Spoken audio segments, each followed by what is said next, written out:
PM Narendra Modi ने मन की बात कार्यक्रम के 112वें एडिशन में राजस्थान की कुल्हाड़ीबंद पंचायत का जिक्र किया। ये वो पंचायत थी जिसकी वजह से रणथंभौर जंगल का दूसरा हिस्सा करौली बचाया गया।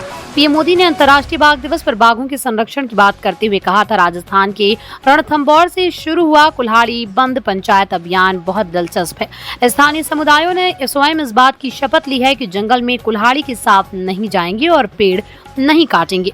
इस पर एक फैसले से यहाँ जंगल एक बार फिर से हरे भरे हो रहे हैं। बाघों के लिए बेहतर वातावरण तैयार हो रहा है। 32 साल पहले शुरू हुई इस पंचायत की वजह कुछ ऐसी है, भेड़ों की वजह से ये जंगल खत्म होने लगे थे और यहीं से इसकी शुरुआत हुई। उजड़ता हुआ जंगल महज 4 साल में फिर से हरा भरा हो गया। इस दौरान रणथंभौर में टीसी वर्मा सीसीएफ के पद पर तैनात थे। अब वो रिटायर्ड हो चुके हैं और जब इस अभियान की शुरुआत की तो वो करौली की कैला देवी सेंचुरी में एसीएफ के पद पर तैनात थे। साल 1989 से लेकर 1993 में मेरी पोस्टिंग करौली के कैला देवी में थी। रणथंभौर टाइगर रिजर्व के 2 हिस्से हैं, पहला सवाई माधोपुर और दूसरा करौली 800 वर्ग किलोमीटर। कुल्हाड़ीबंद पंचायत का जो जिक्र किया गया वो करौली वाले टाइगर रिजर्व की बात है। इसकी कहानी काफी रोचक है।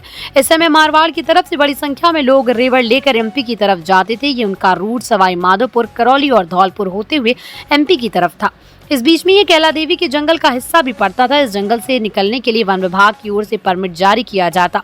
इस बीच पता चला कि जंगल से निकलने के दौरान ये एमपी की तरफ बढ़ने के बजाय 2 से 3 महीने यहीं पर डेरा डालकर रहने लगे। इस जंगल में ये मवेशी चराते थे। टीसी वर्मा ने बताया कि इस जंगल में धोक के पेड़ काफी है, इन्हीं की वजह से यहाँ पर घास भी अच्छी होती है। 3 महीने तक मवेशी जब रुकने लगे तो उनकी पत्तियों के साथ जंगल के घास भी खाने लगे। 1991 में हालात ये हो गए कि मानसून की घास सर्दियों में ही खत्म हो गई। इधर घास खत्म होने लगी तो ग्रामीणों की धोख के पेड़ों की टहनियां काट कर ले जाने लगी। मवेशियों के लिए चारा और पत्तियां खत्म होने लगी। पेड़ों की जगह केवल तना ही नजर आने लगी।